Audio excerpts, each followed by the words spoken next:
കഥ തുടരുന്നു. മോളെ, പെട്ടെന്ന് വാതിലിൽ തട്ടുന്ന ഒച്ചയും ആദിത്യലക്ഷ്മിയുടെ വിളിയൊച്ചയും ജ്യോതിയെ കേട്ടു. അവൾ ഒന്നുകൂടി താഴേക്ക് നോക്കി. ശിവസഹസ്രനാമം നിന്ന ഇടം ശൂന്യം. അയാൾക്ക് ഇവരുമായി എന്താണ് ബന്ധം? ജ്യോതികയ്ക്ക് തൻ്റെ ഉടൽ ചുട്ടുപൊള്ളുന്നത് പോലെ തോന്നി. മോളെ, വീണ്ടും ആദിത്യലക്ഷ്മിയുടെ വിളി കേട്ടു. വാതിൽ തുറക്കും മോളെ. ഭയം കൊണ്ട് പ്രകമ്പനം കൊള്ളുന്ന ഹൃദയത്തോടെ ചെന്ന ജ്യോതിക വാതിൽ തുറന്നു. നിറഞ്ഞ പുഞ്ചിരിയോടെ വാതിൽക്കൽ ആദിത്യലക്ഷ്മി നിൽപ്പുണ്ടായിരുന്നു. ആഹാ, സുന്ദരിയായല്ലോ. അവർ ജ്യോതികയെ കവിളിൽ നുള്ളി. വന്നേ, അമ്മ ബ്രേക്ക്ഫാസ്റ്റ് എടുത്തു വെച്ചിട്ടുണ്ട്. ആ പിന്നെ, ആദിത്യലക്ഷ്മി ഒന്ന് നിർത്തി. നമുക്കൊരു ഗസ്റ്റ് ഉണ്ട്. അണ്ണൻ്റെ പഴയ ഒരു ബിസിനസ് സുഹൃത്തിൻ്റെ മകനാ. എന്തോ ആവശ്യത്തിന് കർണാടകത്തിൽ വന്നപ്പോൾ ഇങ്ങോട്ട് വന്നതാ. ശിവസഹസ്രനാമം അല്ലേ? ജ്യോതിക അവരുടെ കണ്ണുകളിലേക്ക് നോക്കി. അമ്പരന്ന് പോയി ആദിത്യലക്ഷ്മി. മോൾക്ക് എങ്ങനെ അറിയാം ശിവയെ? അറിയാം, അവൾ കിതച്ചു. എൻ്റെയും എൻ്റെ ഏട്ടൻ്റെയും ജീവിതം നശിപ്പിച്ചത് അയാളുടെ അച്ഛൻ കോവിൽ രാജയും അയാളും ചേർന്ന. നടുങ്ങി നിൽക്കുകയായിരുന്നു ആദിത്യലക്ഷ്മി. സത്യമാണോ മോളെ? സത്യം. ഒരുപക്ഷെ എന്നെ തേടിയാവും അയാൾ. ഞാൻ ഇവിടെ ഉണ്ടെന്നറിഞ്ഞിട്ടാവും അയാൾ. എന്നെ വിട്ടുകൊടുക്കല്ലേ. അവൾ കൈകൂപ്പി. പിന്നെ ആദിത്യലക്ഷ്മിയുടെ മുമ്പിലേക്ക് മുട്ടുകുത്താനാഞ്ഞു. മോളെ, അവർ അവളെ പിടിച്ചുയർത്തി. ഞങ്ങൾക്കിതൊന്നും അറിയത്തില്ലായിരുന്നല്ലോ. ഈശ്വര, അദ്ദേഹം എന്തെങ്കിലും പറഞ്ഞിട്ടുണ്ടാവുമോ എന്തോ? ആദിത്യലക്ഷ്മി വെപ്രാളത്തോടെ തിരിഞ്ഞു. അടുത്ത നിമിഷം താഴെ നിന്ന് രഘുനാഥപതിയുടെ വിളി കേട്ടു. ലക്ഷ്മി. ആദിത്യലക്ഷ്മി വെപ്രാളത്തോടെ ജ്യോതികയെ നോക്കി. മോള് മുറിയിലിരുന്നോ? വാതിലും അടച്ചോ? ഞാനിപ്പം വരാം. അമ്മേ. ജ്യോതിക ആദിത്യലക്ഷ്മിയുടെ കൈത്തണ്ടയിൽ പിടിച്ചു. വേണ്ടെങ്കിൽ എന്നെ കൊന്നു കളഞ്ഞേക്കണം. എന്നാലും എന്നെ അയാൾക്ക് കൊടുക്കരുതേ. ആദിത്യലക്ഷ്മി ജ്യോതിയുടെ മുഖത്തേക്ക് അലിവോടെ നോക്കി. പിന്നെ കൈ ഉയർത്തി ജ്യോതിയുടെ നെറുകയിൽ മൃദുവായി തലോടി. ധൃതിയിൽ താഴേക്ക് പടികളിറങ്ങിപ്പോയി. താഴെ ഹാളിൽ രഘുനാഥപതിയുടെ എതിരെ ശിവസഹസ്രനാമം ഇരിപ്പുണ്ടായിരുന്നു. തേടി നടന്ന ഒരു ഇരയെ കിട്ടിയ തിളക്കം ശിവസഹസ്രനാമത്തിൻ്റെ കണ്ണുകളിലുണ്ടായിരുന്നു. ആദിത്യലക്ഷ്മിയെ കണ്ടതും ശിവസഹസ്രനാമം എണീറ്റു. പിന്നെ ഇരുകൈയും കൂപ്പി. നമസ്കാരം അമ്മ. ആദിത്യലക്ഷ്മിയുടെ കണ്ണുകൾ പരിഭ്രമം കൊണ്ട് പിടയ്ക്കുന്നുണ്ടായിരുന്നു. അമ്മ എന്താ വല്ലാതെ? ശിവസഹസ്രനാമം അവരെ ഒന്ന് സൂക്ഷിച്ചു നോക്കി. ഏയ് ഒന്നുമില്ല ശിവ. പിന്നെ എന്തുണ്ട് വിശേഷം? അപ്പാവിടെ കാര്യം പത്രത്തിൽ വായിച്ചിരുന്നു. ആക്സിഡൻറ്റ് അല്ലേ? ശിവസഹസ്രനാമം ഒന്ന് അമർത്തി മൂളി. അമ്മ ഇരിക്കെ. ആദിത്യലക്ഷ്മി ഇരുന്നു. അവരുടെ ഭാവമാറ്റം രഘുനാഥപതിയും ശ്രദ്ധിക്കുന്നുണ്ടായിരുന്നു. കേട്ടോ ലക്ഷ്മി, ഒരു ഇൻസിഡൻസ്, രഘുനാഥപതി പറഞ്ഞു. ഞാൻ നമ്മുടെ ജ്യോതിയെപ്പറ്റി ശിവയോട് പറഞ്ഞു. ആദിത്യലക്ഷ്മി കഠിനമായി ഒന്ന് നടുങ്ങി. ആ നടുക്കം ശിവസഹസ്രനാമം കൃത്യമായി കണ്ടു രഘുനാഥപതിയും. അപ്പോൾ ശിവ പറയുക, ശിവ തേടി നടക്കുന്നതും ആ പേരിലുള്ള ഒരു പെൺകുട്ടിയെയാണെന്ന്. ശിവയ്ക്ക് ഏറ്റവും വേണ്ടപ്പെട്ട കുട്ടിയാണെന്ന്. അതെ അമ്മ. ആദിത്യലക്ഷ്മിയുടെ കണ്ണുകളിലേക്ക് ചൂഴ്ന്നു നോക്കിക്കൊണ്ടാണ് ശിവസഹസ്രനാമം സംസാരിച്ചത്. ഒരു ഗംഗ്വാറിൽ എനിക്ക് നഷ്ടപ്പെട്ട എൻ്റെ പ്രിയ സുഹൃത്ത് പ്രഭു, അവൻ്റെ പെണ്ണ് ജ്യോതിക. എൻ്റെ ഉയിരിനേക്കാളും വിലയുണ്ട് അവർക്ക്. അവരെ തേടി കണ്ടുപിടിക്കണം എനിക്ക്. ശിവസഹസ്രനാമത്തിൻ്റെ കണ്ണുകൾ നിറഞ്ഞു. ലക്ഷ്മി, നമ്മുടെ ജ്യോതിമോളെ ഇങ്ങ് വിളിച്ചേ.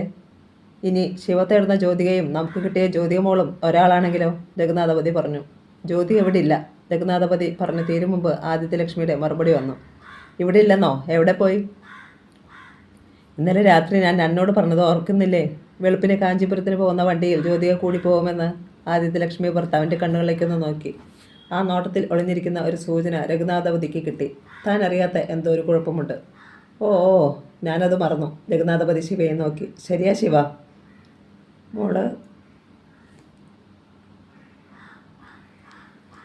മോള് കാഞ്ചീപുരത്തിന് പോയി. It's okay. ശിവസഹസ്രനാമം പുഞ്ചിരിച്ചു. എനിക്കിനിയും വരാമല്ലോ. പറയുന്നതിനിടെ ശിവസഹസ്രനാമം തൻ്റെ ഫോണിലെ വോയിസ് റെക്കോർഡർ ഓൺ ചെയ്തു. പിന്നെ അലസമായി ഫോൺ സോഫയിലേക്ക് ഇട്ടു. അമ്മ, 1 സെക്കൻഡ്. ശിവസഹസ്രനാമം എണീറ്റു. വണ്ടിയിൽ എൻ്റെ ടാബുണ്ട്. അതിൽ ഒരു ജ്യോതികയുടെ ഫോട്ടോസ് ഉണ്ട്. ടാബ് എടുത്തുകൊണ്ട് വരാം. നമുക്ക് ഇപ്പോൾ തന്നെ അറിയാമല്ലോ നമ്മൾ ഉദ്ദേശിക്കുന്ന ജ്യോതികയാണോ നിങ്ങൾക്ക് കിട്ടിയിരിക്കുന്നതെന്ന്. ശിവസഹസ്രനാമം പുറത്തേക്ക് ഇറങ്ങിപ്പോയി. അയാൾ പോകുന്നത് നോക്കി ഇരിക്കുകയായിരുന്നു ആദിത്യലക്ഷ്മി. രഘുനാഥപതി വിളിച്ചു. എന്തെങ്കിലും പ്രശ്നമുണ്ടോ? എന്തിനാ ജ്യോതിക ഇവിടെ ഇല്ലെന്ന് ശിവയോട് കള്ളം പറഞ്ഞത്? പ്രശ്നം. ആദിത്യലക്ഷ്മി വാതിൽക്കലേക്കൊന്നുകൂടി നോക്കി. പിന്നെ ഭർത്താവിന് നേരെ തിരിഞ്ഞു. പ്രശ്നം ഈ ശിവ തേടുന്ന ജ്യോതിയെ തന്നെയാ ഇപ്പോൾ നമ്മുടെ വീട്ടിലുള്ളത്. ശിവസഹസ്രനാമം അവളെ തേടുന്നത് രക്ഷിക്കാനോ സഹായിക്കാനോ അല്ല, കൊല്ലാനാണ്.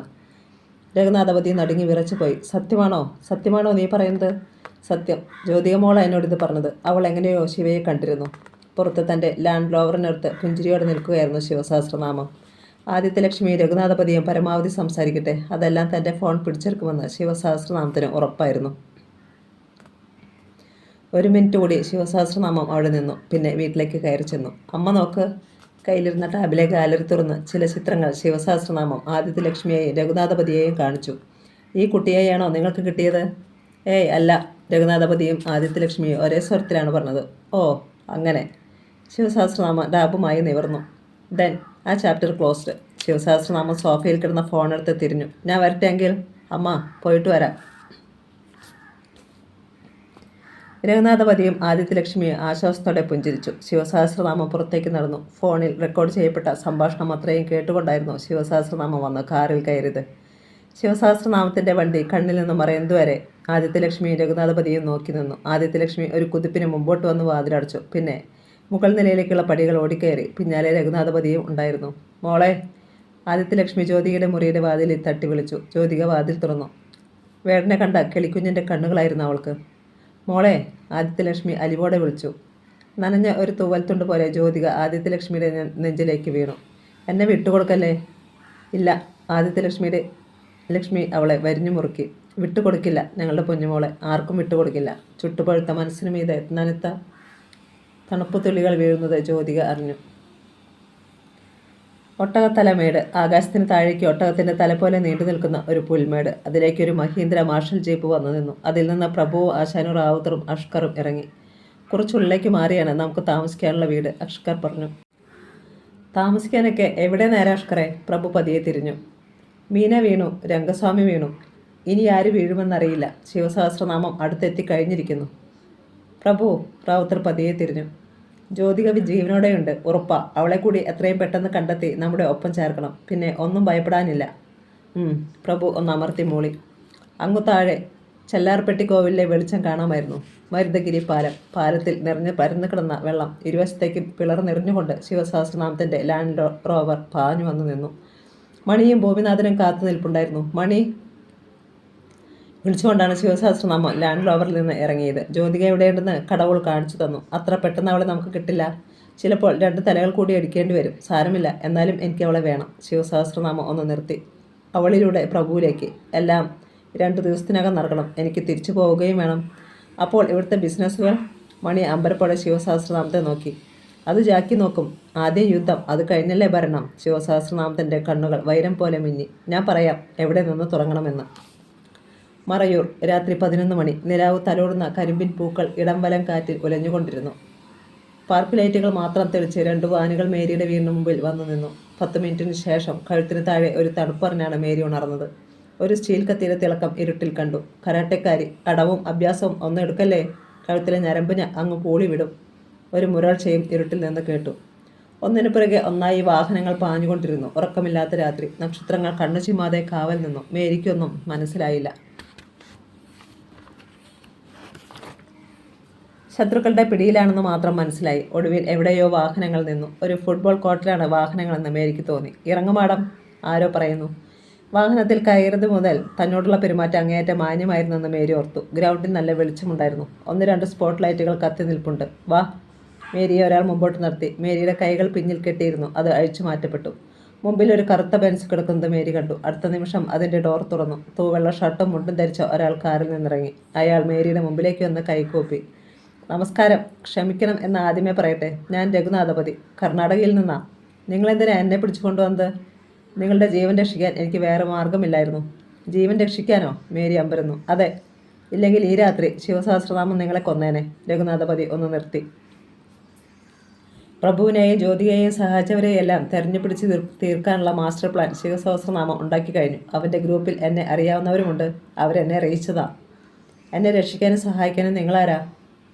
മോളുടെ അപ്പൻ്റെ പ്രായമില്ല എനിക്ക്. അങ്ങനെ കണ്ടാൽ മതി. ഒന്ന് നിർത്തിയിട്ട് രഘുനാഥപതി ഒരു നിമിഷം മേരിയുടെ കണ്ണുകളിലേക്കൊന്ന് നോക്കി നിന്നു. ഇപ്പോൾ ജ്യോതിക എൻ്റെ മകളാണ്. ജ്യോതിക? വിശ്വാസം വരാതെ മേരി രഘുനാഥപതിയെ തുറച്ചു നോക്കി. ജ്യോതിക എൻ്റെ മകളാണെന്ന്. എനിക്കും എൻ്റെ ഭാര്യയ്ക്കുമൊപ്പം അവൾ എൻ്റെ വീട്ടിലുണ്ട്. സത്യം. ഞാനെന്തിനാ കുട്ടി കള്ളം പറയുന്നത്? കോയമ്പത്തൂർ സേലം ഹൈവേയിൽ നിന്നാണ് എനിക്ക് ജ്യോതികയെ കിട്ടിയത്. ഇപ്പോൾ എൻ്റെ വീട്ടിലുണ്ട് ജ്യോതിക. അവൾക്ക് കുഴപ്പമൊന്നുമില്ലല്ലോ. എന്തു കുഴപ്പം? കുറച്ച് മുടി പോയി എന്നതൊഴിച്ചാൽ വേറെ ഒരു കുഴപ്പവുമില്ല. പക്ഷേ രഘുനാഥപതി ഒന്ന് നിർത്തി. അവളുടെ കണ്ണുകൾ ഇതുവരെ തോർന്നിട്ടില്ല മോളെ. അവൾക്ക് അവളുടെ ഏട്ടനെ വേണം, അവളുടെ പുരുഷനെ, പ്രഭുവിനെ കണ്ടെത്തണം. കാരമുള്ളിൻ്റെ മുന മനസ്സിനു മീതെ പോറിയതുപോലെ ഒരു നീറ്റൽ മേരിക്കുണ്ടായി. മോൾക്കറിയാമോ പ്രഭു എവിടെയുണ്ടെന്ന്? രഘുനാഥപതി മേരിയുടെ കണ്ണുകളിലേക്ക് നോക്കി. മേരിയുടെ മനസ്സിനുള്ളിൽ ഒരു വടംവിലിയുണ്ടായി. പ്രഭു എവിടെയുണ്ടെന്ന് തനിക്ക് വ്യക്തമായി അറിയാം. ഒട്ടകത്തല മേട്ടിൽ അഷ്കറിൻ്റെ ഒളിത്താവളത്തിൽ പ്രഭുവുണ്ട്. ജ്യോതിക എവിടെയുണ്ടെന്നും തനിക്കിപ്പോൾ അറിയാം. പക്ഷേ പ്രഭുവിനും ജ്യോതികയ്ക്കും പരസ്പരം അറിയില്ല അവർ എവിടെയാണെന്ന്. താൻ പറഞ്ഞില്ലെങ്കിൽ പ്രഭു മരിച്ചു എന്ന വിശ്വാസത്തിലേക്ക് ജ്യോതിക എത്തും. ജ്യോതിക ഈ ഭൂമുഖത്ത് ജീവനോടെയില്ല എന്ന വിശ്വാസത്തിലേക്ക് പ്രഭുവും. താൻ മോഹിച്ച പ്രഭുവിനെ തനിക്ക് കിട്ടും. നാളെ തങ്ങളൊരു ജീവിതം തുടങ്ങിയിട്ടാണ് ജ്യോതികയും പ്രഭുവും കണ്ടുമുട്ടുന്നതെങ്കിൽ കൂടി പ്രശ്നമില്ല. അപ്പോഴേക്കും അവളും മറ്റൊരു ജീവിതത്തിലായിരിക്കും. മോളെന്താ ആലോചിക്കുന്നത്? രഘുനാഥപതി ചോദിച്ചു. ജ്യോതികയെ പറഞ്ഞത് മോളെ വന്ന് കാണാൻ, പ്രഭുവിനെ എങ്ങനെയെങ്കിലും കണ്ടുപിടിച്ച് തരാൻ മോള് സഹായിക്കുമെന്ന്. ഈ ഭൂമിയിൽ അവൾക്കുള്ള ഒരേയൊരു കൂടപ്പിറപ്പാ മോളെന്ന്. മോൾക്ക് ഒരപകടം പറ്റാതെ നോക്കണമെന്ന് പറഞ്ഞ് എന്നെ നിർബന്ധിച്ചു വിടുകയായിരുന്നു ജ്യോതിക. കാരമുള്ളിൻ്റെ മുന ഇത്തവണ ഹൃദയത്തിലേക്ക് ആഴ്ന്നിറങ്ങിയതുപോലെ മേരിക്ക് തോന്നി. തന്നെ കെട്ടിപ്പിടിച്ച് യാത്ര പറഞ്ഞു പോയ ജ്യോതികയുടെ മുഖമായിരുന്നു മനസ്സ് നിറയെ. സാർ, മേരി പതിയെ തലയുയർത്തി. എനിക്കറിയാം പ്രഭു എവിടെയുണ്ടെന്ന്. ആശ്ചര്യം കൊണ്ട് രഘുനാഥപതിയുടെ കണ്ണുകൾ വിടർന്നു.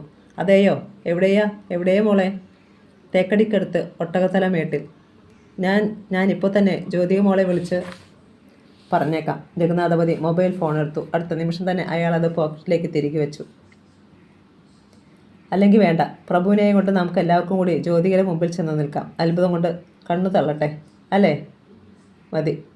രഘുനാഥപതി തിരിഞ്ഞു. എന്നാൽ പിന്നെ നമുക്ക് ഒട്ടകത്തല മേട്ടിലേക്ക് പോയാലോ മോളെ? നാളെ അവിടുന്ന് കർണാടകത്തിന് തിരിക്കാം. രഘുനാഥപതി ഒന്ന് നിർത്തി. പ്രഭുവും ജ്യോതികയും കണ്ടുമുട്ടുന്നതുവരെ എല്ലാം പരമരഹസ്യമായിരിക്കണം, വേണ്ടേ? വേണമെന്ന് ഞാൻ പറഞ്ഞത് എന്താണെന്ന് മോൾക്കറിയാമോ? ഇനി അവർ പിരിയാൻ പാടില്ല. അത്രയ്ക്ക് സ്നേഹിക്കുന്നുണ്ട് അവർ പരസ്പരം. എനിക്കറിയാം സാർ. മേരിയുടെ തല താണു. മിഴികളൊന്ന് ഇറുക്കി അടച്ചപ്പോൾ ഒരിറ്റ് കണ്ണീർ താഴേക്കിറ്റു.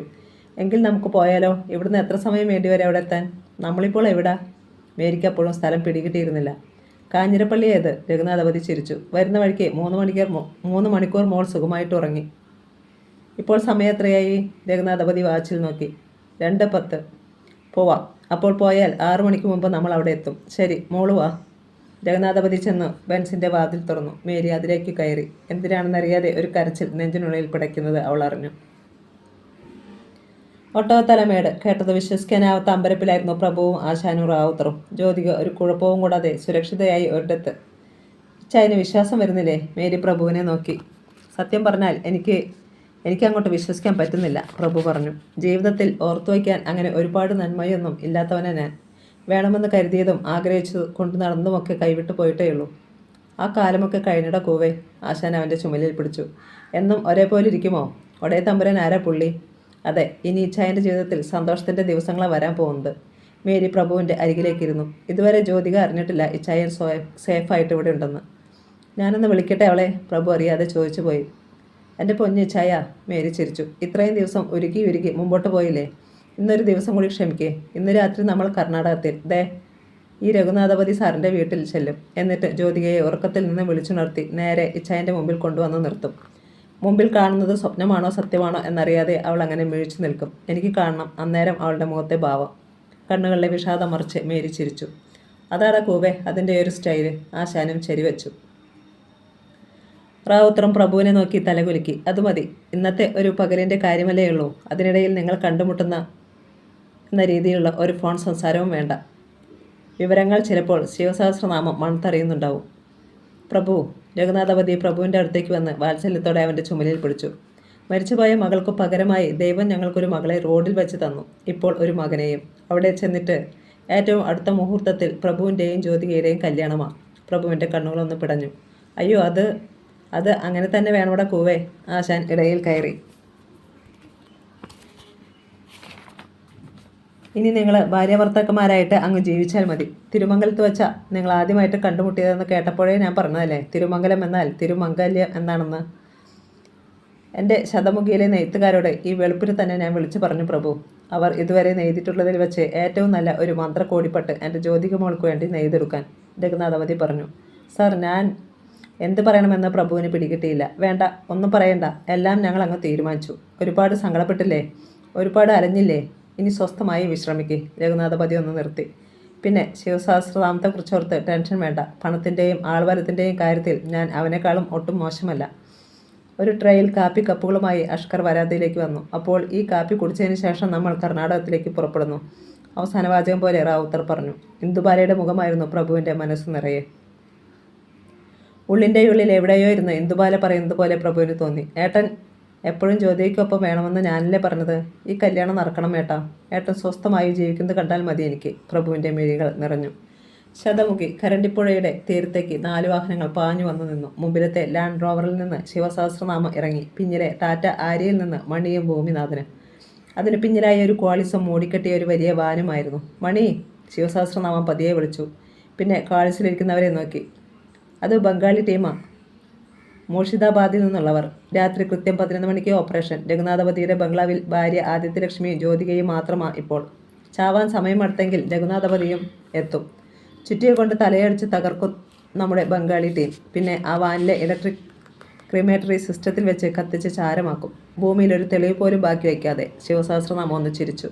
പ്രഭു വരുമ്പോൾ നമുക്ക് ആ ചാരം കൊടുക്കാം, എന്താ? മണിയുടെ മുഖത്തൊരു പുഞ്ചിരിയുണ്ടായി. രാത്രി 10:30. ശതമുഖിയിലെ വരണ്ട മണ്ണിന് മീതെ മഴ ആർത്തു പെയ്ത രാത്രിയായിരുന്നു അത്. 2 വാഹനങ്ങൾ ശതമുഖി ടൗണിലേക്ക് വന്നു. രഘുനാഥപതിയുടെ ബെൻസും പിന്നിലൊരു ഫോർഡ് എൻഡവറും. ഇനി 10 മിനിറ്റേ ഉള്ളൂ വീട്ടിലേക്ക്. രഘുനാഥപതി പ്രഭുവിനെ നോക്കി. പ്രഭുവിൻ്റെ നെഞ്ചിനുള്ളിൽ ഒരു മിന്നലൊളി ഉണ്ടായി. 10 മിനിറ്റിനുള്ളിൽ താൻ ജ്യോതികയെ കാണും. എന്തായിരിക്കും തന്നെ കാണുമ്പോൾ അവളുടെ ഭാവം? വണ്ടി ഒന്ന് നിർത്തണേ, പ്രഭു പറഞ്ഞു. എന്താ പ്രഭു? രഘുനാഥപതി അമ്പരന്നു. അതേ അമ്പരപ്പ് തന്നെയായിരുന്നു മേരിയുടെയും മറ്റുള്ളവരുടെയും മുഖത്ത്. ഒരു ചെറിയ കാര്യമുണ്ട്. പ്രഭു ഡോർ തുറന്ന് മഴയിലേക്ക് ഇറങ്ങി. ഇവനിത് എവിടെ പോയതാ? ആശാൻ പിറുപിറുത്തു. മഴയിലൂടെ പ്രഭു റോഡ് മുറിച്ച് കടന്നതും എതിരെ നിന്ന് 3 വാഹനങ്ങൾ വന്നു. അവ പ്രഭുവിനെ മറികടന്ന് അല്പം മുമ്പിലേക്ക് നീങ്ങി നിന്നു. ശിവസഹസ്രനാമവും ബംഗാളി ടീമുമായിരുന്നു അത്. കാറിനുള്ളിൽ പ്രഭുവിന് വേണ്ടി കാത്തിരിക്കുകയായിരുന്നു രഘുനാഥപതിയും റാവുത്തറും ആശാനും. മഴയുടെ ശക്തി കൂടിക്കൊണ്ടിരുന്നു. 15 മിനിറ്റ് കഴിഞ്ഞു. പ്രഭു എന്താ താമസിക്കുന്നത്? റാവുത്തറിന് അമ്പരപ്പ് തോന്നി. ഞാനൊന്ന് പോയി നോക്കട്ടെ സാറേ. ആശാൻ റാവുത്തറിനെ നോക്കി. 2 മിനിറ്റ് കൂടി നോക്കാം, റാവുത്തർ പറഞ്ഞു. 3 വാഹനങ്ങൾ രഘുനാഥപതിയുടെ കാറിനെ കടന്നുപോയി. അടുത്ത നിമിഷം മഴയിലൂടെ പ്രഭു ഓടി വരുന്നത് കണ്ടു. പാഞ്ഞു വന്ന പ്രഭുവിൻ്റെ കയ്യിൽ ഒരു പ്ലാസ്റ്റിക് കവർ ഉണ്ടായിരുന്നു. ഡോർ വലിച്ചു തുറന്ന് കവർ ആശാൻ്റെ മടിയിലേക്ക് ഇട്ടു. പിന്നെ കിതപ്പോടെ രഘുനാഥപതിയെ നോക്കി. വേഗം പോ, ഇപ്പോൾ പോയ വണ്ടികൾ വഴിയിലിട്ട് പിടിക്കണം. എന്താടാ, എന്തുപറ്റി? ആശാൻ അമ്പരന്നു. ആ പോയത് അവനാ. പ്രഭുവിൻ്റെ മുഖം വലിഞ്ഞു മുറുകി. ആര്? റാവുത്തർ ഉദ്യോഗത്തോടെ പ്രഭുവിനെ നോക്കി. ശിവസഹസ്രനാമം. ആകാശം നെടുകെ പിളർന്ന് ഒരു ഇടിമിന്നലുണ്ടായി. രഘുനാഥപതി നടുങ്ങിപ്പോയി. ശിവസഹസ്രനാമം ശതമുഖിയിൽ രാത്രിവേട്ടയ്ക്ക് വന്നെങ്കിൽ അതിന് ഒരൊറ്റ അർത്ഥമേയുള്ളൂ. അവന് ഒരൊറ്റ ലക്ഷ്യമേയുള്ളൂ, ജ്യോതിക. എല്ലാവരുടെയും ഞരമ്പുകൾ ഒന്ന് വലിഞ്ഞു മുറുകി. അഷ്കറും രഘുനാഥപതിയുടെ ആളുകളും കയറിയ ഒരു ഫോർഡ് എൻവർ ബെൻസിന് പിന്നാലെയുണ്ടായിരുന്നു. ആശാനെ, പ്രഭു വിളിച്ചു. അഷ്കറിനെ വിളിക്ക്. നമ്മുടെ ആളുകളോട് തയ്യാറായിരിക്കാൻ പറയും. അവൻ പറഞ്ഞു തീർന്നതും ആശാൻ അഷ്കറിനെ വിളിച്ചു കഴിഞ്ഞിരുന്നു. ചക്രങ്ങൾക്ക് ചിറകം മുളച്ചതുപോലെ മഴയിലൂടെ വാഹനങ്ങൾ പാഞ്ഞുപോയി. 10 മിനിറ്റ് നേരത്തെ ഓട്ടം. തൊട്ടു മുമ്പിലുള്ളതുപോലും കാണാൻ പറ്റാത്ത വിധമായിരുന്നു മഴയുടെ പെയ്ത്ത്. കൃത്യം 11-ാമത്തെ മിനിറ്റിൽ രഘുനാഥപതിയുടെ ബംഗ്ലാവിന് മുമ്പിൽ വാഹനങ്ങൾ നിന്നു. കുറച്ച് മുമ്പോട്ട് മാറി ശിവസഹസ്രനാമവും കൂട്ടരും വന്ന വാഹനങ്ങൾ കിടക്കുന്നത് കണ്ടു. അടുത്ത നിമിഷം മഴയിലൂടെ 12 പേർ നിരന്നു വരുന്നത് കണ്ടു. പ്രഭുവും കൂട്ടരും മഴയിലേക്ക് ഇറങ്ങി. പ്രഭുവിന് പിന്നിൽ ആശാനും റാവുത്തറും അഷ്കറും മേരിയും രഘുനാഥപതിയുടെ ആളുകളും. എന്ത് ചെയ്യണമറിയാതെ പകച്ചു നിൽക്കുകയായിരുന്നു രഘുനാഥപതി. മഴയിലൂടെ വന്ന ശിവസഹസ്രനാമം തൊട്ടു മുമ്പിൽ പ്രഭുവിനെ കണ്ട് അമ്പരന്ന് പോയി. അടുത്ത നിമിഷം അമ്പരപ്പ് ചിരിയായി മാറി. ഇതാണോ പ്രഭു ടൈമിംഗ്? മുഖം കവിഞ്ഞൊഴുങ്ങിയ മഴവെള്ളം വടിച്ചു കളഞ്ഞ് ശിവസഹസ്രനാമം വീണ്ടും ചിരിച്ചു. കളിയുടെ ഫൈനൽ വിസിൽ. ഇതാ 2 ക്യാപ്റ്റന്മാരും മുഖാമുഖം. What a fantastic moment. Prabhu ഷർട്ടിൻ്റെ കോളർ ഒന്ന് വലിച്ച് പിന്നിലേക്കിട്ടു. കളി നട്ടപ്പാതിരയ്ക്ക് പെരുമഴയ്ക്ക് ആയതുകൊണ്ട് ടോസ് ഉണ്ടല്ലോ അല്ലേ? ടോസ് ഇട്ടാലില്ലെങ്കിലും ഫസ്റ്റ് ബാറ്റിംഗ് ഞാനങ്ങെടുക്കുക. പവർ പ്ലേ തുടങ്ങുവാണെന്ന് പറഞ്ഞതും പ്രഭു കാലുയർത്തി ഒരു ചവിട്ട് കൊടുത്തു. ശിവസഹസ്രനാമത്തിൻ്റെ നെഞ്ചിനും വയറിനും മധ്യയായിരുന്നു ചവിട്ട്. അത്ര പെട്ടെന്നൊരു ആക്രമണം പ്രതീക്ഷിക്കാതിരുന്നതിനാൽ ശിവസഹസ്രനാമം പിന്നിലേക്ക് വേച്ചുപോയി. വയറ് പൊത്തിപ്പിടിച്ചുകൊണ്ട് ശിവസഹസ്രനാമം ശക്തിയായി ഒരു തവണ ചുമച്ചു. പിന്നെ അലറിക്കൊണ്ട് പ്രഭുവിന് നേരെ കുതിച്ചു വന്നു. മഴവെള്ളത്തിൽ തീ ചിതറിച്ചുകൊണ്ട് പോരാട്ടം തുടങ്ങി. മണിയെയും ഭൂമിനാഥനെയും കൊണ്ട് മേരി തറയിലേക്ക് പറന്നു അമരുന്നതും പ്രഭു കണ്ടു. ശിവസഹസ്രനാമത്തെയും കൊണ്ട് വീടിൻ്റെ ഗേറ്റ് തകർത്ത് പ്രഭു മുറ്റത്തേക്ക് വീണുപോയി. തുല്യശക്തികളുടെ പോരാട്ടമായിരുന്നു. കൊല്ലാനാ ഞാൻ വന്നത്, കൊന്നിട്ടേ പോകൂ. ശിവസഹസ്രനാമം പ്രഭുവിൻ്റെ മുഖത്തേക്ക് നോക്കി. തൻ്റെ മുഖത്തിന് നേരെ ചീറി വന്ന കൈ പ്രഭു പിടിച്ചെടുത്തു. എനിക്ക് ജീവിക്കണം, ജ്യോതികയ്ക്ക് ജീവിക്കണം, ഞങ്ങൾക്ക് എല്ലാവർക്കും ജീവിക്കണം. അതിന് നീ വേണ്ടടാ. പ്രഭു മിന്നൽ പോലെ വായുവിലേക്ക് പറന്നുയർന്നു. ശിവസഹസ്രനാമത്തിൻ്റെ മുഖമടച്ച് ഒരു ചവിട്ട് കൊടുത്തു. പൂന്തോട്ടത്തിന് നടുവിലെ വലിയ ശിവപ്രതിമയുടെ ചുവട്ടിലേക്ക് ശിവസഹസ്രനാമം വീണു. കിടന്നുകൊണ്ട് തന്നെ അവൻ ജീൻസിനടിയിൽ നിന്ന് തോക്ക് വലിച്ചെടുത്തു. കണ്ണിമ ചിമ്മും മുമ്പ് വെടിപൊട്ടി. പ്രഭുവിന് ഒന്നനങ്ങാൻ പോലും കഴിഞ്ഞില്ല. ഇടത്തെ നെഞ്ചിന് താഴേക്കൊരു മിന്നൽ പാഞ്ഞു കയറിയത് അവനറിഞ്ഞു. ചോര ചീറ്റി ഇറങ്ങുന്നു. വെടിയുണ്ട കയറിയതാണ്. അലറി ചിരിച്ചുകൊണ്ട് ശിവസഹസ്രനാമം എണീറ്റു. ഒരു വെടി കൂടി. അത് നെഞ്ചിന് മുകളിലായിട്ടായിരുന്നു. പ്രഭുവിൻ്റെ ഇടത് ചുമൽ തുളച്ച് വെടിയുണ്ട പുറത്തേക്ക് ഇറങ്ങിപ്പോയി. കഴിഞ്ഞില്ലടാ നായക പോരാട്ടം. ശിവസഹസ്രനാമം പ്രഭുവിൻ്റെ മുഖത്ത് കുത്തിപ്പിടിച്ച് പിന്നിലേക്ക് തള്ളി. ഭഗവാനെ! ഒന്നേങ്ങിക്കൊണ്ട് പ്രഭു ശിവപ്രതിമയുടെ കാൽക്കിലേക്ക് വീണു. എടാ! ശിവസഹസ്രനാമം അവൻ്റെ കവിളിൽ കാൽ കൊണ്ട് തട്ടി. പെട്ടെന്ന് ചാവരുത് നീ. നിന്റെ തിരുനെറ്റിക്ക് ഒരു ബുള്ളറ്റ് കൂടി കയറ്റി ജീവനെടുക്കാൻ എനിക്ക് അറിയാഞ്ഞിട്ടല്ല. പക്ഷേ കുറച്ചു നേരം കൂടി നീ ജീവിച്ചിരിക്കണം. നിന്റെ ജ്യോതികയുടെ കരച്ചിൽ നിനക്ക് കേൾക്കണ്ടേ? അവൻ്റെ കവിളിൽ കാൽ കൊണ്ട് ഒന്നുകൂടി തട്ടിയിട്ട് ശിവസഹസ്രനാമം തിരിഞ്ഞു. Mahaprabhu, good bye. ശ്വാസമെടുക്കാൻ പാടുപെട്ടുകൊണ്ട് പ്രഭു കണ്ണുകൾ വലിച്ചു തുറന്നു നോക്കി. ശിവസഹസ്രനാമം മഴയിലൂടെ വീടിന് നേരെ പോവുകയായിരുന്നു. ഒരാൾ കൂടി ശിവസഹസ്രനാമത്തിൻ്റെ ഒപ്പം എത്തുന്നു. അത് മണിയാണ്. ശിവപ്രതിമയുടെ കാലിൽ പിടിച്ച് പ്രഭു എണീക്കാൻ ശ്രമിച്ചെങ്കിലും വീണുപോയി. ഭഗവാനെ! പ്രഭു ഒന്നുകൂടി വിളിച്ചു. അടുത്ത നിമിഷം ഇന്ദുബാലയുടെ ഗന്ധം തൊട്ടടുത്ത് പ്രഭുവിന് കിട്ടി. ഇന്ദു, ഇന്ദു! പ്രഭു ചുറ്റും പരതി പരതി നോക്കി. ഏട്ടാ! ഇന്ദുബാല വിളിക്കുന്നു. ഏട്ടാ എണീക്ക്. ചെന്ന് ജ്യോതികയെ രക്ഷിക്കേ. ഏട്ടാ എണീക്കാൻ. എൻ്റെ ഏട്ടനൊന്നുമില്ല, എണീക്കാൻ. ഇന്ദുബാല വിരൽ നീട്ടി തൻ്റെ നെറ്റിയിൽ തൊടുന്നത് പ്രഭു അറിഞ്ഞു. ഇന്ദു പറയുന്നു. എൻ്റെ ഏട്ടന് വേണ്ടി ഞാൻ ശത്രുസംഹാര പുഷ്പാഞ്ജലി കഴിച്ചിട്ടുണ്ട്. അതിൻ്റെ പ്രസാദമായത്. ഇനി ഒന്നുമില്ല എൻ്റെ ഏട്ടന്. ഇന്ദു! പ്രഭു ഒന്ന് വിതുമ്പി. പിന്നെ സർവ്വശക്തിയും എടുത്ത് എണീറ്റു. 20 അടി മുമ്പിലായി ശിവസഹസ്രനാമത്തെയും മണിയെയും കണ്ടു. ഒരായുധത്തിനായി പ്രഭു ചുറ്റും നോക്കി. അടുത്ത നിമിഷം ശക്തിയായി ഒരു മിന്നലുണ്ടായി. മിന്നലിൻ്റെ നീല വെളിച്ചത്തിൽ ശിവപ്രതിമയ്ക്ക് മുമ്പിൽ നാട്ടി നിർത്തിയിരുന്ന തൃശൂലങ്ങൾ പ്രഭു കണ്ടു. ഒരു കുതിപ്പിന് പ്രഭു അതെടുത്തു. ശിവ! സർവശക്തിയും എടുത്ത് അവൻ അലറി. ശിവസഹസ്രനാമവും മണിയും തിരിഞ്ഞപ്പോഴേക്കും മഴയിലൂടെ പ്രഭു പറന്നു വന്നിരുന്നു. ശിവസഹസ്രനാമത്തെ തീർക്കാൻ സംഹാരമൂർത്തിയായ ഭഗവാൻ അദ്ദേഹത്തിൻ്റെ തൃശൂലം എനിക്ക് തന്നടാ. പകപ്പോടെ ശിവസഹസ്രനാമം തോക്കെടുത്തപ്പോഴേക്കും തൃശൂലം നെഞ്ചിൽ പാഞ്ഞു കയറിയിരുന്നു. പുറത്തുളച്ച് ശൂലത്തിൻ്റെ 3 മുനകളും അപ്പുറത്തു വന്നു. ഒന്ന് ചലിക്കാൻ പോലും ആവാതെ മണി നടുങ്ങി നിൽക്കുകയായിരുന്നു. ഒരു കുത്തുകൂടി. ചത്തു തുലഞ്ഞു പോടാ പറഞ്ഞുകൊണ്ട് പ്രഭു തറയിലേക്ക് വീണുപോയി. ശിവസഹസ്രനാമത്തിൻ്റെ വായിൽ നിന്നും ചോര കുതിച്ചു ചാടി. ഭൂമിനാഥൻ ഓടി വരുന്നുണ്ടായിരുന്നു. ഭൂമിനാഥനും മണിയും ചേർന്ന് ശിവസഹസ്രനാമത്തെ റോഡിലേക്ക് കൊണ്ടുപോയി. ആശാനും റാവുത്തറും പ്രഭുവിൻ്റെ അടുത്തേക്ക് ഓടി വന്നു. ശിവസഹസ്രനാമത്തെ മണിയും ഭൂമിനാഥനും റോഡിലെത്തിച്ചു. ഒരു വാഹനം സ്റ്റാർട്ടാവുന്ന ശബ്ദം കേട്ടു. ഹെഡ്ലൈറ്റുകൾ മിന്നിച്ചുകൊണ്ട് ഫോർഡ് എൻഡവർ പാഞ്ഞു വന്നു. അഷ്കറായിരുന്നു ഡ്രൈവിംഗ് സീറ്റിൽ. അലറിക്കൊണ്ട് എൻഡവർ പാഞ്ഞു വന്നു. ശിവസഹസ്രനാമത്തെ റോഡിലിട്ടിട്ട് മണിയും ഭൂമിനാഥനും ഓടിക്കളഞ്ഞു. റോഡിലേക്ക് വീണ ശിവസഹസ്രനാമത്തിൻ്റെ തൊട്ടരികിലെത്തി എൻഡവർ നിന്നു. അഷ്കർ തല പുറത്തേക്കിട്ട് ശിവസഹസ്രനാമത്തിൻ്റെ കിടപ്പ് നോക്കി. അടുത്ത നിമിഷം ഫോർഡ് എൻഡവർ പിന്നിലേക്ക് പോയി. പിന്നെ മുമ്പോട്ട് പാഞ്ഞു വന്ന് ശിവസഹസ്രനാമത്തിൻ്റെ ശരീരത്തിലൂടെ കയറിയിറങ്ങി. അവ്യക്തമായ ഒരു അലർച്ചയും തലയോട് പൊട്ടുന്ന ശബ്ദവും മാത്രം കേട്ടു. ശിവസഹസ്രനാമത്തിൻ്റെ ശരീരം ഒരു ചോരക്കട്ടയായി മാറി. പ്രഭുവിനെ താങ്ങിപ്പിടിച്ച് റാവുത്തറും ആശാനും കാറിന് നേരെ വന്നു. ഈശ്വരാ! രഘുനാഥപതിയും ഓടിയെത്തി. വേഗം വേഗം ആശുപത്രിയിലേക്ക് പോവാം, റാവുത്തർ അലറി. എൻഡവറുമായി അഷ്കർ പാഞ്ഞു വന്നു. ഇച്ചായ! മേരി കരഞ്ഞുകൊണ്ട് പ്രഭുവിനെ താങ്ങിപ്പിടിച്ചു. പുറത്തെ ബഹളം കേട്ട് രഘുനാഥപതിയുടെ വീട് ഉണർന്നിരുന്നു. ജ്യോതികയെയും കൂട്ടി ആദിത്യലക്ഷ്മി ബാൽക്കണിയിലേക്ക് വന്നു. പക്ഷേ മഴ കാരണം കാഴ്ച വ്യക്തമല്ലായിരുന്നു. പ്രഭുവിനെ എൻഡവറിലേക്ക് കയറ്റി. റാവുത്തറും ആശാനും മേരിയും രഘുനാഥപതിയും എൻഡവറിലേക്ക് കയറി. വണ്ടി നീങ്ങിയപ്പോൾ പ്രഭു തലതിരിച്ച് വീടിന് നേർക്കൊന്ന് നോക്കി. ഒരു മിന്നലുണ്ടായി. ബാൽക്കണിയിൽ നിൽക്കുന്ന ജ്യോതികയെ പ്രഭു വ്യക്തമായി കണ്ടു. ജ്യോതി! എൻഡവർ പാഞ്ഞുപോയി. പ്രഭുവിൻ്റെ ചുണ്ടിലൊരു പുഞ്ചിരിയുണ്ടായി. മുഖം കരച്ചിലിൽ വീങ്ങി. ആശാനെ! പ്രഭു ആയാസപ്പെട്ട് വിളിച്ചു. പ്രഭു തീരുവ ആശാനെ, തീരുവ. ഒരു അപേക്ഷയേ ഉള്ളൂ എനിക്ക്, ഒരൊറ്റ അപേക്ഷ. സാറേ! അവൻ രഘുനാഥപതിയുടെ കയ്യിൽ പിടിച്ചു. ഞാനിവിടെ വന്നത് ജ്യോതിക ഒരിക്കലും അറിയരുത്.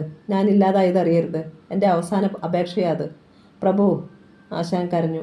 അത് മതി ആശാനെ. മരിച്ചുപോയ എന്നെ ഓർത്ത് അവൾ ജീവിതം കളയും. അങ്ങനെയൊരു സങ്കടം കൂടി അവൾക്ക് വേണ്ട. പ്രഭു ഒന്ന് നിർത്തി. ശ്വാസമെടുക്കാൻ അവൻ പാടുപെടുന്നുണ്ടായിരുന്നു. ആശാനെ, എന്നെ എൻ്റെ ഇന്ദുവിൻ്റെ അടുത്ത് തന്നെ കൊണ്ടുപോകണേ.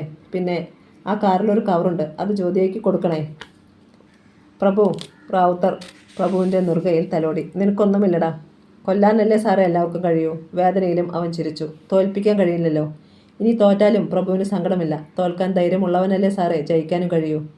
പ്രഭുവിൻ്റെ കണ്ണുകൾ നിറഞ്ഞൊഴുകി. ഇന്ദുബാലയുടെ വിതുമ്പൽ തൊട്ടടുത്തു നിന്ന് പ്രഭു കേട്ടു. ഏട്ടാ! എൻ്റെ ഏട്ടൻ കരയല്ലേ?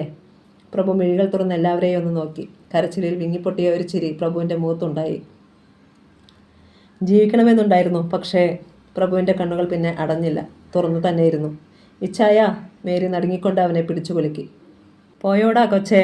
ആശാൻ ഉറക്കെ കരഞ്ഞു. വാനിൻ്റെ ചക്രങ്ങൾ മഴയിലുരഞ്ഞ് നിശ്ചലമായി. വിതുമ്പിക്കൊണ്ട് റാവുത്തർ പ്രഭുവിൻ്റെ കണ്ണുകൾ തിരുമ്മി അടച്ചു കളഞ്ഞു. മഴ ആർത്തു കരഞ്ഞുകൊണ്ടിരുന്നു. താലൂക്ക് ആശുപത്രി. പിറ്റേന്ന് ഉച്ചയോടെ പ്രഭുവിൻ്റെ മൃതശരീരം പോസ്റ്റ്മോർട്ടം കഴിഞ്ഞു കിട്ടി. അഷ്കർ രാവിലെ ശിവസഹസ്രനാമത്തിൻ്റെ കൊലപാതകം ഏറ്റെടുത്ത് പോലീസിൽ കീഴടങ്ങിയിരുന്നു. പ്രഭുവിൻ്റെ കൃത്യമായ വിവരങ്ങൾ രഘുനാഥപതി പോലീസിൽ നൽകിയില്ല. ഒരു രീതിയിലും പ്രഭുവിൻ്റെ മരണം ജ്യോതിക അറിയാതിരിക്കാൻ കൂടിയായിരുന്നു അത്. റാവുത്തറിൻ്റെ സ്വാധീനവും അതിനുപയോഗിച്ചു. പോലീസ് റെക്കോർഡിൽ പ്രഭു ഒരജ്ഞാതനായി. ആശാനും രഘുനാഥപതിയിലെ ആളുകളും ചേർന്ന് പ്രഭുവിൻ്റെ ശരീരം ആംബുലൻസിലേക്ക് കയറ്റി. മേരിയും റാവുത്തറും രാവിലെ തന്നെ മധുരയ്ക്ക് പുറപ്പെട്ടിരുന്നു. പോട്ടെ സാറേ. ആശാൻ രഘുനാഥപതിയെ നോക്കി. പ്രഭു പറഞ്ഞത് മറക്കരുത്. ഒന്നും ജ്യോതിക അറിയരുത്. രഘുനാഥപതി വേദനയോടെ തലയാട്ടി. ആംബുലൻസിൻ്റെ ഡോറടച്ച് ആശാൻ തിരിയുമ്പോൾ ഒരു കാറിൻ്റെ ഹോൺ കേട്ടു. കാർ വന്നു നിന്നു. എല്ലാവരും ഞെട്ടിപ്പോയി. കാറിൽ നിന്ന് ആദിത്യ ലക്ഷ്മിക്കൊപ്പം ജ്യോതിക ഇറങ്ങുന്നു. ആശാൻ ആംബുലൻസിന് നേർക്കൊന്നു പാളി നോക്കി. ആശാനെ. ജ്യോതിക ഓടി അടുത്തു വന്നു. ഏട്ടൻ വന്നില്ലേ ആശാനെ? ഏട്ടൻ എവിടാ? ആശാൻ എന്ത് പറയണമെന്ന് പിടികിട്ടിയില്ല. പ്രഭു വരും. ആശാൻ അങ്ങനെയാണ് മറുപടി പറഞ്ഞത്. അവൻ എവിടെയോ ഉണ്ടെന്നറിയാം. വരും ഒരിക്കൽ. ജ്യോതികയുടെ കണ്ണുകൾ തുളുമ്പി. എനിക്കറിയാം എൻ്റെ ഏട്ടൻ വരുമെന്ന്. എൻ്റെ കയ്യെത്തും ദൂരത്ത് എൻ്റെ ഏട്ടനുണ്ട്. ഹൃദയത്തിനു മീതെ ഒരു ചൂണ്ടക്കൊളുത്ത് ആഴ്ന്നിറങ്ങിയതുപോലെ ആശാൻ പിടഞ്ഞു. ആംബുലൻസിൽ ജീവനില്ലാത്ത ശരീരവുമായി പ്രഭു ഉണ്ടെന്ന് ജ്യോതിക അറിയുന്നില്ലല്ലോ. പോട്ടെ മോളെ. ആശാൻ അവളെ നോക്കി. ആശാൻ വീട്ടിൽ വരുന്നില്ലേ? അത് ശിവസഹസ്രനാമത്തിൻ്റെ മർഡറിൽ ആശാനും ചിലപ്പോൾ പ്രതിയായേക്കും. തൽക്കാലം ആശാൻ ഇവിടെ നിൽക്കണ്ട മോളെ. രഘുനാഥപതിയാണ് മറുപടി പറഞ്ഞത്. പെട്ടെന്നാണ് പ്രഭു ഏൽപ്പിച്ചിരുന്ന കവറിനെ കുറിച്ച് ആശാൻ ഓർത്തത്. എന്തു പറഞ്ഞു കൊടുക്കും? ഒടുവിൽ രണ്ടു കൽപ്പിച്ച് ആശാൻ അത് കൊണ്ടുവന്ന് ജ്യോതികയ്ക്ക് നേരെ നീട്ടി. പ്രഭു നേരത്തെ വാങ്ങി വെച്ചിരുന്ന മോൾക്ക് തരാൻ. ജ്യോതികയുടെ മുഖത്ത് നോക്കാതെയാണ് ആശാൻ പറഞ്ഞത്. ജ്യോതിക കവർ വാങ്ങി തുറന്നു നോക്കി. വില കുറഞ്ഞ ഒരു സാരിയായിരുന്നു അത്. വിധിപ്പിക്കൊണ്ട് അവൾ അത് നെഞ്ചോട് ചേർത്തു. പോട്ടെ. കരയാതിരിക്കാൻ പണിപ്പെട്ടുകൊണ്ട് ആശാൻ ആംബുലൻസിന് നേരെ തിരിഞ്ഞു. ആശാൻ ആംബുലൻസിലാണോ പോകുന്നത്? ജ്യോതിക അമ്പരപ്പോടെ ചോദിച്ചു. ആ. ആശാൻ സ്വരം പതറാതിരിക്കാൻ ശ്രദ്ധിച്ചു. ഇവിടുന്ന് ഒരു ബോഡി മധുരയ്ക്ക് കൊണ്ടുപോവാ. ആ വണ്ടിയിൽ അങ്ങ് പോകാമെന്ന് വെച്ചു. പോലീസിൻ്റെ കണ്ണിൽ പെടാതിരിക്കാനും അതാ നല്ലത്. ആരാ ആശാനെ മരിച്ചത്? പിന്നിൽ നിന്ന് ജ്യോതികയുടെ ചോദ്യം ആശാൻ കേട്ടു. ആരോ ഒരാൾ. പറഞ്ഞുകൊണ്ട് ആശാൻ ആംബുലൻസിലേക്ക് കയറി. ആംബുലൻസ് നീങ്ങി. കാബിൻ വേർതിരിക്കുന്ന കിളിവാതിൽ തുറന്ന് ആശാൻ പിന്നിലേക്ക് നോക്കി. നേരത്തൊരു പുഞ്ചിരിയോടെ ഉറങ്ങിക്കിടക്കും മട്ടിൽ മിഴികളടച്ച് പ്രഭു. ജ്യോതിക തൊട്ടടുത്ത് വന്നത് പ്രഭു അറിഞ്ഞു കാണുമോ? ഒരു ആംബുലൻസ് യാത്രയിൽ തുടങ്ങിയ കഥ മറ്റൊരു ആംബുലൻസ് യാത്രയിൽ തീരുന്നു. ആശാൻ തലതിരിച്ച് റിയർവ്യൂ മിററിലേക്ക് നോക്കി. എന്തെങ്കിലും ഏട്ടൻ വരുമെന്ന പ്രതീക്ഷയിൽ ജ്യോതിക നിൽക്കുന്നത് കാണാമായിരുന്നു. പ്രഭുവിൻ്റെ ശബ്ദം ചുറ്റും മുഴങ്ങുന്നുണ്ടെന്ന് ആശാന് തോന്നി. കൊല്ലാനല്ലേ ആശാനെ കഴിയൂ? തോൽപ്പിക്കാനാവില്ലല്ലോ. ഈ കഥ ഇവിടെ പൂർണ്ണമാകുന്നു.